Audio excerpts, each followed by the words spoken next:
In a cyber forensics investigation, are there things already built into an operating system that will tell us things about what is going on in that operating system? Hello, everybody. This is Nick Totaro, professor of information technologies and computer science, Lakeland Community College. The immediate answer is obviously yes. All operating systems maintain some kind of log files or log files.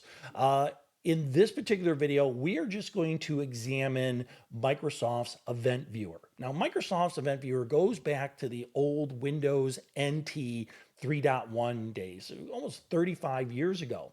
And all of their operating systems after that had this thing called an event log. And if you were to take a Microsoft course, we used to teach a lot of Microsoft courses, we would show you and teach you about the event log. Now, a couple things about the event log. They are standard logs. They're one of many standard logs in a Microsoft environment. They take the approach of putting new events on top of things. So if the event log gets too large, they start removing the oldest stuff first. These are built into the system. You can't turn them off. And we've often used them for troubleshooting purposes. That was one of their main goals. We could also use them for auditing success or failure with some security. So these were and are routine things that we would use the event log. In this video, we're not going to really talk about the event log. We're going to run through a mock case, not a real event, but we're going to make something up with a mock case. Now, we are going to use real data because I can't generate fake logs. So I went out and I downloaded a bunch of logs on given machines from a given classroom. So you're going to see live data, but I redacted a lot of information because it's not really a case. A couple of key points here. These are logs that are meant to be viewed by a person, by a technician. Most of the time, you have to have elevated privileges to see them. They may not have sensitive information in them. You're not going to see passwords and things like that, but the administrator has to be able to look at those, and we use them for troubleshooting. In forensics, they can tell us a lot about the activity on a given machine. So the best thing to do right now is just go up to my machine and let's take a look at things, and then we'll start the mock investigation. What you're looking at here is my event log for my machine on this date. If you look over here, it's September 19th, 2024. So this is a live event log for my Windows 11 machine at home. Okay. Nothing really sensitive here. And we have a series of logs. We have what's called the application logs, and this is when applications or services launch on a given program. So if you power up a machine, you'll see a whole bunch of applications firing up. If you shut them down, then you see them being shut down. We have system logs and security logs. The security logs, again, this is not a video about Microsoft Event Viewer. The security logs are just usually success or failure, and you have to preset those up and say, tell me if somebody tried to get into a folder or look at a document, and we see that. I'm not concerned about the actual event logs because that is covered in Microsoft courses. I want to use these event logs in a case analysis. Can we look at these event logs and can they tell us about something as simple as activity on a given machine? So we're going to keep it really simple. Activity on a given machine. Now let's expand it. Here is the scenario. Student comes up to me and says, hey, Nick, I don't know how to address this, but I signed up for a hybrid class. Oh, wonderful. I signed up for a hybrid class in the summer. Really cool. But on the first day, the instructor came in and said, well, I really don't want to be here in the summer. Nobody else wants to be here in the summer. So we're going to meet one time and then everything else is going to be online. And the student was somewhat disappointed, but maybe that student felt uncomfortable with the instructor and didn't want to go against the wishes of the instructor or go against the wishes of the rest of the class. So they kind of came to me and said, hey, can you help me out here? Can you at least take a look into it? And my immediate response would be is you need to talk to the instructor, or I can talk to the instructor for you, but it's something, and the student might say, hey, I really wanted a hybrid, but it turned to online. The next thing I would do is I would actually look at the schedule. If this was an investigation, I would look at the schedule. Maybe the student was wrong. It happens a lot. Many times the faculty is wrong. Sometimes we think it's one type of class, but it's a different type of class. So maybe there was a mix up and the instructor was supposed to be an online course, but somehow people thought it was hybrid. So out of courtesy, they showed up on the first day and they said, Don't know. So the first place we needed to do is go and see if there's data that would support the initial argument of it was a hybrid class, but it turned online. And here, down here. Now, I redacted this information for a couple reasons. The biggest reason is I can't create event logs, right? They're just too cumbersome. So I used a classroom and I've used live data. So I redacted any private particular information for demonstration purposes. And I look and, oh, look, lo and behold, there was a class, like you said, and it was a hybrid class, which means half the class was supposed to be on campus, the other half was supposed to be online. All right. So was there an misunderstanding? But and the student assures me we only met for one class. Okay. So it is a hybrid. They meet on Monday nights. I said, did you go on Monday night? Yes, I went on Monday night. They meet from 6 to 8:10. And actually from 7:15 to 8:10 would be lab if the students want to stick around or not stick around. But we know that we should be at least till 6 o'clock. Somebody should be there at 6 o'clock. And here's the given dates from June 10th through August 4th. And the classroom would be T314. So again, using imagination, I went to T314 now and I went to every single computer and I downloaded. Now, to save time, I did not go to every single computer. I went to about half the computers just to save me time and draw event logs from half the computer because I just can't create them. I have to look at real stuff. But so far, what the student is telling me is that is correct, that it was a hybrid class. They were supposed to meet on Mondays, supposed to meet there at 6 o'clock, potentially to 8:10, from June 10th through August 4th in classroom T314. So I'm checking off all the data, the pre-data before I look at things.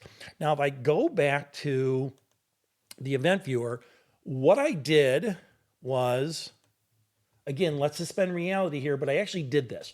I went to classroom T314 and I downloaded the event logs from a half a dozen machines.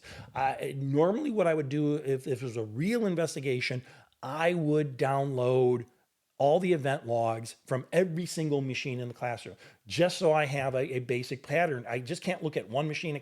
But to save time, again, I went to several machines. I went to 3, 4, 5, 6, 7, and 8, and I went to the instructor's machine because we can say, well, the instructor's machine should be turned on at certain times.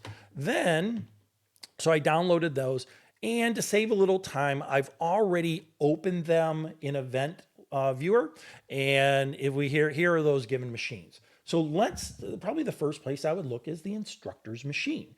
The target date that we're concerned with would be June 10th, June 17th, June 24th, et cetera, et cetera, et cetera. So if I go to the instructor's machine, we can immediately determine that, like I said before, the event log, the event viewer puts the most recent thing on top, puts the last thing on the bottom. So if it starts running out of space, it just starts removing the bottom event logs. Again, that's a Microsoft topic. So if I look at this given machine, I can immediately say that this event log was taken on July 31st, 2024, right? So when did this event log start? If I go all the way to the bottom, this machine was basically turned on for the very, very first time, or I can't even say that, but the event log was cleared. That's another thing with log files, and that's important in our forensics. If you clear a log file, the first event in a log file is that you cleared the previous event. But this log file appears to be cleared on August 7th, 2023. So we basically have almost a whole year of data or logs for this given machine. Now remember, this is the instructor's machine. What I'm going to do is go back to the top, and I'm going to really scroll down. What I am looking for is basically June 10th. Okay, so we found June 10th, and I'm going to go just a little bit past June 10th. Now, why did I choose June 10th? Because that was the first day of the class. We know June 10th is the first day of the class. It's a Monday class. It's supposed to be there till 6 o'clock, start there at 6 o'clock. I'm going to go a little bit past 6:10, and I can look at this and I can say, this is interesting. We start getting some blurring. I'm not quite sure why things are out of order here, but it appears to me, if we look at this right here, that this computer was used on May 23rd and then was not touched until June 10th, right? So we're beginning to look at things here. Now, in this investigation, it's not so much of what is there, but what is potentially not there. We can tell that this machine was basically turned on. This machine was turned on Monday, June 10th, 2024 at 5:42. That makes sense to us. We say, okay, the instructor came into the machine, came into the course, came into the classroom, turned on the machine at about 15 minutes, 15, 20 minutes before the class starts. Good. And then if we start going through, we would not look at each individual event because, first of all, these are all the events that are happening as this machine is powering up. So they happen very, very quickly. But we're not so much concerned about the actual events. We're concerned about the dates that they were turned on. And now we get into a big leap here. We go from June 10th. I'm not quite sure why we're getting this this March 14th here, but the next time this machine was turned on was July 18th. And if I look at my dates, July 18th, or July 8th, I'm sorry, July 8th, I said, okay, so there was somebody in that room on Monday, July 8th. What about June 17th? What about June 24th? What about June 1st? Or July 1st. So we're missing a couple days here. We're missing June 17th, June 24th, July 1st, and then the first thing is July 8th. We're missing a whole block of data here. You cannot remove blocks of data from the event log. It would alert us. It would tell us that, hey, wait a second here, you're moving stuff out of there. So an event would be recorded. So we have an issue here. We're missing, again, 17, 24, July 1st. Well, I would go to the student and I'll say, I got a confession here. I happened to be in that classroom on the 8th. And I also noticed that there wasn't anybody else. So that July 8th was me. And I happened to notice that somebody wasn't there, but it's not my prerogative. Nobody was there. So the machine was turned on by me. No way I can prove that it was me, but I can tell you it was me. And again, it was turned on a couple minutes before 6 o'clock. And keep scrolling. And then it was turned off a little bit after 6 o'clock. And then there's a big gap. Then we don't see the machine being turned on again until July 31st. Right? So we are missing a whole bunch of dates in this log file. And that's one of the important things in this forensics investigation. The forensics investigation says we're missing stuff. So sometimes when we're looking at logs, yeah, we're looking for specific things, but other times we're looking for things that may be missing. We know from log investigation, if I delete anything from a log or if I clear a log, that's going to be recorded. And we didn't see that. We basically only saw in the time frame of June 10th through July 31st, we only saw that machine, the instructor machine, being turned on twice. One was on June 10th, the first day of the class, and one was on July 8th when I happened to be inside that classroom. Okay, so now we kind of confirmed what the student was saying, that the instructor machine, but we still can't say nobody was there. There's where we would have to look at all the other machines. Maybe the instructor brought in their own laptop. We don't know, but hopefully we would see activities at the other machines. Now, I'm not going to go through all the other machines, but let's pick on one. We'll pick on the very first one, and we see the exact same thing, almost the exact same thing as everything. But now we're looking at a student machine around 1:45 on July 31st. That's me. That's when I downloaded these logs. And if I do a reverse look to see what's out there,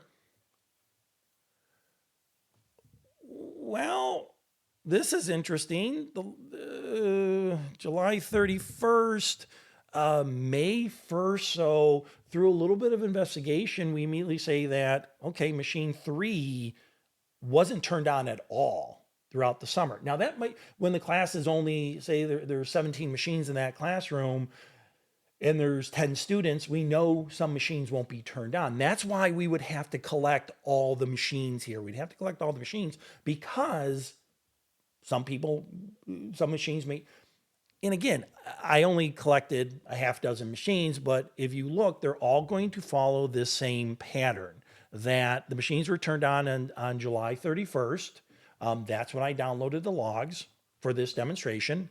And then prior to that, um, they go far back, back to February 2024. So that particular machine wasn't turned on, and this is normal. Even though the classroom may have been used, there's some machines that don't get used a lot because students may not want to sit in front or they don't want to sit in back. So we know there are certain machines out there. That's why it would be important to go through every single machine. Now, let's do some talking head. We haven't really proved anything. And we got to be very careful with coming up with a conclusion immediately. All we can do as forensics investigators is provide an analysis of the data we see. That is very difficult to do sometimes. Sometimes we want to interject our opinion. Oh, definitely. But what we can tell by the data of these logs are what is missing. Now, there's two types of missing. One is the data was never recorded. The other is the data was recorded and then deleted or removed. But if something was recorded, deleted, and removed, there would be an event in there. We can't delete something without the event viewer telling us that it's been deleted. So what can we tell? We can tell that the instructor machine was turned on the first day of class. Then it was turned on one time by somebody else who came out and said, yes, I've turned it on. We went to every single machine, even though I didn't do that in this video. We went to every student machine and we saw the same pattern.